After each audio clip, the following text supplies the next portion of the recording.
ശ്രീരാമന് 15 വയസ്സ് തികഞ്ഞു. ദശരഥൻ മക്കളുടെ വിവാഹത്തെക്കുറിച്ച് ചിന്തിക്കാൻ തുടങ്ങി.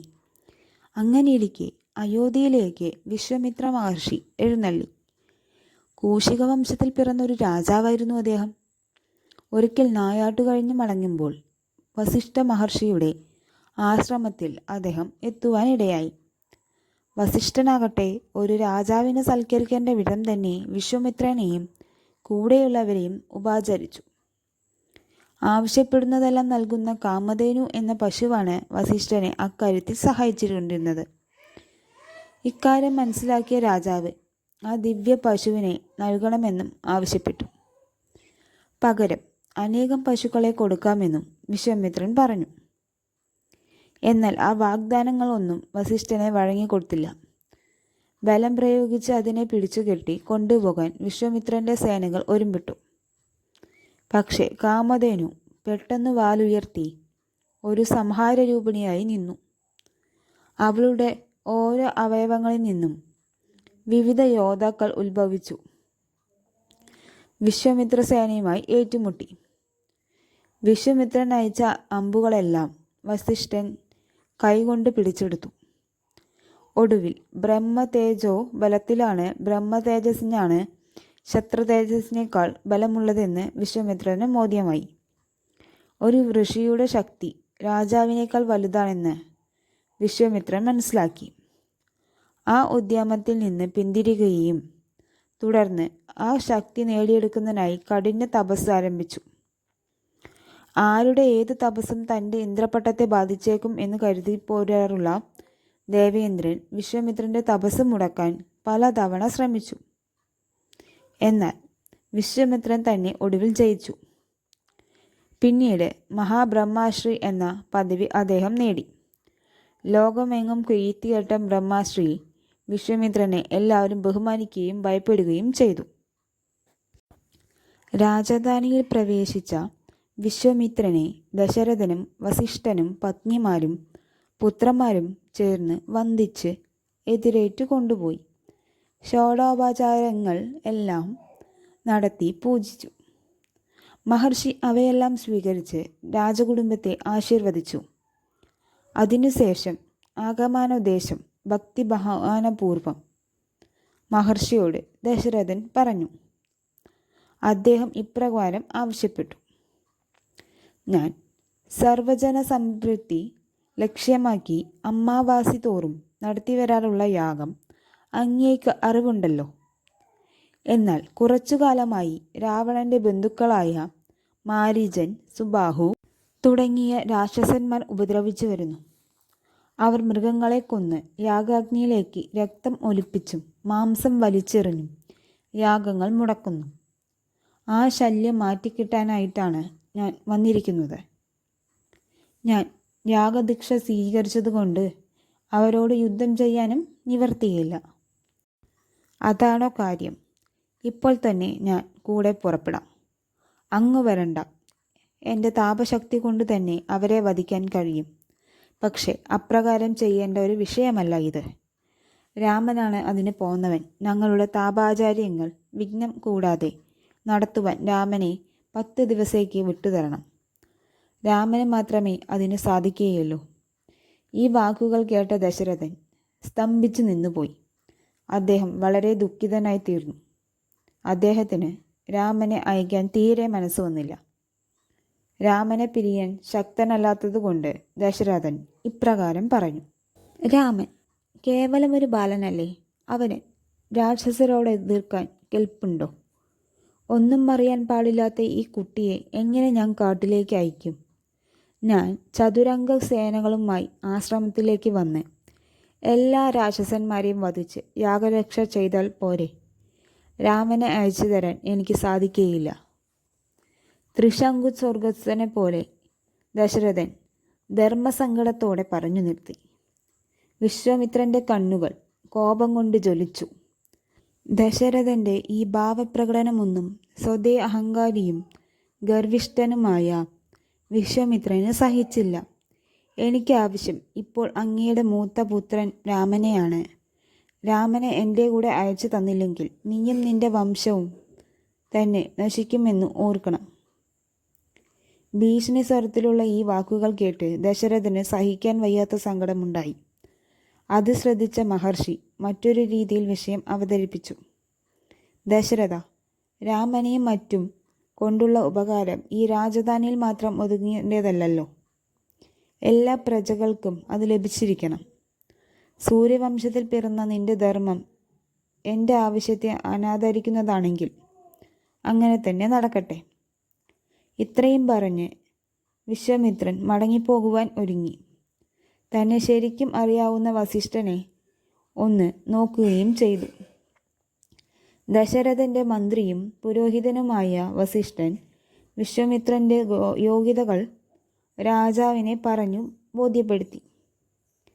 സംശയിക്കേണ്ട ദശരഥ, ഇദ്ദേഹത്തിൻ്റെ കൂടെ കുമാരന്മാരെ ധൈര്യമായി അയച്ചുകൊള്ളുക. പുത്രനെ ഏതപകടത്തിൽ നിന്നും രക്ഷിക്കാനുള്ള ശക്തി ഈ മഹർഷിക്കുണ്ട്. മാത്രമല്ല അദ്ദേഹം അവർക്ക് ആയോധന കലയിൽ കുറവുള്ള പല കാര്യങ്ങളും പഠിപ്പിച്ചു കൊടുക്കും. അതുമൂലം അവർക്ക് നിനക്കും ശ്രേയസ്സുണ്ടാകും. ഇത്രയും പറഞ്ഞതുകൂടാതെ വസിഷ്ഠൻ ദശരഥനെ ശ്രീരാമൻ്റെ അവതാര രഹസ്യവും അറിയിച്ചു. ഈ ഉപദേശം കേട്ടപ്പോൾ ദശരഥനിൽ നിന്നും നിരാശയും ദുഃഖവും അകന്നു. അദ്ദേഹം മക്കളെ വരുത്തി. അവർ വിശ്വാമിത്രനെ വന്ദിച്ചു. ദശരഥൻ പറഞ്ഞു, സ്വാമി, അവിടുത്തെ ആഗ്രഹം പോലെ തന്നെ ഞാൻ സമ്മതിച്ചിരിക്കുന്നു. എൻ്റെ അവിവേകം മൂലം വന്നുപോയ തെറ്റ് ദയവായി പൊറുക്കണം. അതിനുശേഷം ദശരഥൻ രാമലക്ഷ്മണന്മാരെ അരികെ വിളിക്കുകയും അവരെ കെട്ടിപ്പിടിച്ച് ചുംബനങ്ങൾ നൽകി അനുഗ്രഹിച്ച ശേഷം വിശ്വാമിത്രനെ ഏൽപ്പിക്കുകയും ചെയ്തു. വിശ്വാമിത്രൻ അവരെ സ്വീകരിച്ചു. വിശ്വാമിത്രൻ സന്തുഷ്ട മനസ്സായി വില്ലും ശരങ്ങളും ഏന്തിയ രാമലക്ഷ്മണന്മാരുമായി കൊടുങ്കാട്ടിലേക്ക് പോകുന്നതിന് മുൻപായി ദശരഥനെ അനുഗ്രഹിക്കാൻ മറന്നില്ല. ദശരഥ, ഇപ്പോൾ നിന്റെ ജന്മം കൊണ്ട് മനുഷ്യവംശവും നീതിനിഷ്ഠയും ഒന്നും കൂടി തളിർത്തു. നിന്റെ രാജ്യം എല്ലാ അഭിവൃദ്ധിക്കും കാരണമായി തീരും. വിശ്വാമിത്ര മഹർഷിയുടെ യാഗരക്ഷയ്ക്കായി മഹാരണ്യത്തിലുള്ള ആശ്രമത്തിലേക്ക് ശ്രീരാമലക്ഷ്മണന്മാർ യാത്രയായി. വഴിനീളെ മഹർഷി അവർക്ക് പല കഥകളും പറഞ്ഞു കൊടുത്തുകൊണ്ടിരുന്നു. ഏറെ ദൂരം പിന്നിട്ട അവർ ക്ഷീണിച്ചത് കണ്ട വിശ്വാമിത്രൻ വിശപ്പും ദാഹവും ഇല്ലാതിരിക്കുന്നതിനുള്ള 2 സിദ്ധമന്ത്രങ്ങളായ ബല, അതിബല എന്നിവ അവർക്ക് ഉപദേശിച്ചു കൊടുത്തു. കൂടാതെ ആയോധന വിദ്യയിൽ പേരുകേട്ട വിശ്വാമിത്രൻ പല ദിവ്യശാസ്ത്ര പ്രയോഗങ്ങളും അവരെ പഠിപ്പിച്ചു. അവർ യാത്ര തുടർന്ന് അയോധ്യയുടെ അതിർത്തിയിലുള്ള സരയൂ നദീതീരത്തെത്തി. അന്ന് രാത്രി അവർ അവിടെ താമസിച്ചു. പിറ്റേന്ന് പ്രഭാത കർമാനുഷ്ഠാനത്തിനു ശേഷം ഗംഗയും സരയുവും ഒരുമിച്ചു ചേരുന്ന സ്ഥലത്തിനടുത്തുള്ള കാമാശ്രമത്തിലെത്തി.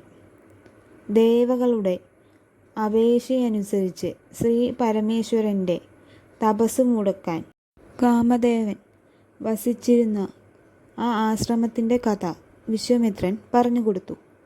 ഒടുവിൽ പരമശിവൻ്റെ 3-ാം കണ്ണ് തൃക്കണ്ണ് തുറന്നപ്പോൾ കാമദേവൻ ദഹിച്ചു പോയതും ഇതിനു സമീപത്ത് വെച്ചാണത്രേ. കാമാശ്രമം പിന്നിട്ട അവൻ ഒരു കൊടുങ്കാട്ടിലേക്ക് പ്രവേശിച്ചു. താടകവനമെന്നായിരുന്നു അതിൻ്റെ പേര്. ആ വനചരിത്രം താടകയുടെ ഉൽപ്പത്തിയും മഹർഷി വിവരിച്ചു. അഗസ്ത്യ മഹർഷിയുടെ ശാപമേറ്റ് വികൃത സ്വരൂപം പ്രാപിച്ച ആ രാക്ഷസിയെ മഹർഷിയുടെ നിർദ്ദേശപ്രകാരം ശ്രീരാമൻ അമ്പയിച്ചു കൊന്നു. അന്ന് രാത്രി അവർ ആ വനത്തിൽ താമസിച്ചു. അസ്ത്രങ്ങളെ പ്രയോഗിക്കേണ്ട രീതികളും ഉപസംഹരിക്കേണ്ട വിധവുമെല്ലാം മഹർഷിയിൽ നിന്നും മനസ്സിലാക്കിയ ശ്രീരാമൻ അവയെ ലക്ഷ്മണനും ഉപദേശിച്ചു കൊടുത്തിരുന്നു. പിറ്റേന്ന് അവർ വിശ്വാമിത്രൻ്റെ സിദ്ധാശ്രമത്തിലെത്തി. ഈ സിദ്ധാശ്രമത്തിൽ വെച്ചാണ് മഹാബലിയുടെയും വാമനൻ്റെയും കഥ നടന്നതെന്നും വിശ്വസിക്കുന്നു. ആശ്രമത്തിലെ മുനിമാർ മഹർഷിയെ എതിരേൽക്കുകയും പൂജിക്കുകയും ചെയ്തു. രാമലക്ഷ്മണന്മാരെ സന്തോഷപൂർവ്വം സ്വീകരിക്കുകയും സൽക്കരിക്കുകയും ഉണ്ടായി. അതിമനോഹരമായ ആ ആശ്രമപ്രദേശം രാമലക്ഷ്മണന്മാരെ ആഹ്ലാദഭരിതരാക്കി. അവരുടെ യാത്രാക്ഷീണവും അകന്നു. അവരവിടെ വിശ്രമിച്ചു. ആ ആശ്രമത്തിന് സമീപമാണ് താൻ യാഗം നടത്താറുള്ളതെന്നും ശ്രീരാമാദികളോട് മഹർഷി വിവരിച്ചു. അമാവാസി ദിവസം വിശ്വാമിത്രനും മറ്റു മുനിമാരും പതിവില്ലാത്ത ഉത്സാഹത്തോടെ യാഗം ആരംഭിച്ചു. രാക്ഷസന്മാർ യാഗം മുടക്കാൻ വരുമെന്നതിനാൽ 6 ദിവസം രാപ്പകൽ അവിടെ കാവൽ നിൽക്കാൻ രാമലക്ഷ്മണന്മാരോട് മഹർഷി നിർദ്ദേശിച്ചിരുന്നു. അവർ ഊണും ഉറക്കവും ഉപേക്ഷിച്ച് ജാഗ്രതയോടെ കാവൽ നിന്നു. അത് മനസ്സിലാക്കിയിട്ടാവണം 5 ദിവസവും രാക്ഷസന്മാരുടെ പ്രവേശനം കണ്ടില്ല. 6-ാം ദിവസം മട്ടുമാറി. താടകയുടെ പുത്രന്മാരായ മാരീചനും സുബാഹുവും കൂട്ടുരാക്ഷസന്മാരും പച്ചമാംസവും ചോരയുമായി യാഗസ്ഥലത്തിനു മുകളിൽ പ്രത്യക്ഷമായി. ആഗ്നേയാസ്ത്രം കൊണ്ട് ശ്രീരാമൻ സുബാഹുവിനെ വധിച്ചു. വായവസ്ത്രം കൊണ്ട് മറ്റു രാക്ഷസന്മാരെയും വകവരുത്തി. എന്നാൽ മാനവസ്ത്രം മാരീചന്റെ നേർക്കു പ്രയോഗിച്ചപ്പോൾ അത് പിന്തുടരുന്നത് കണ്ട അവൻ 100 യോജന ദൂരത്തുള്ള സമുദ്രത്തിലുള്ള ഒരു പർവ്വത ഗുഹയിൽ പോയി ഒളിച്ചു നോക്കി. അസ്ത്രം തന്നെ പിന്തുടരുന്നത് കണ്ട മാരീചൻ നിവർത്തിയില്ലാതെ രാമന്റെ കാൽക്കൽ ചെന്ന് വീണ് ക്ഷമ ചോദിച്ചു. ഒരു അഭയാർത്ഥിയായി വന്ന മാരീചനെ വിശ്വാമിത്രന്റെ അനുവാദപ്രകാരം ശ്രീരാമൻ നിഗ്രഹിക്കാതെ മേലാൽ ആരെയും ഉപദ്രവിക്കരുതെന്ന് താക്കീത് നൽകി അനുഗ്രഹിച്ച് വിട്ടയക്കുകയും ചെയ്തു. പിന്നീട് രാക്ഷസന്മാരിൽ നിന്നും അകന്ന് ഗോകർണത്തിൽ പോയി ഒരു സന്യാസി ജീവിതം തുടർന്നു. മറ്റു ഉപദ്രവികളായ രാക്ഷസന്മാരെ ലക്ഷ്മണൻ അമ്പെയ്തു തുരത്തി. അങ്ങനെ മഹായാഗോത്സവം യാതൊരു അനർത്ഥവും കൂടാതെ മംഗളമായി പൂർത്തിയാക്കപ്പെട്ടു. വിശ്വാമിത്രനും മറ്റു ഋഷികളും സന്തോഷം കൊണ്ട് മനം തെളിഞ്ഞു. അവർ ശ്രീരാമലക്ഷ്മണന്മാരെ അനുഗ്രഹിച്ചു. അന്നു രാത്രി എല്ലാവരും ആ സിദ്ധാശ്രമത്തിൽ കഴിഞ്ഞു.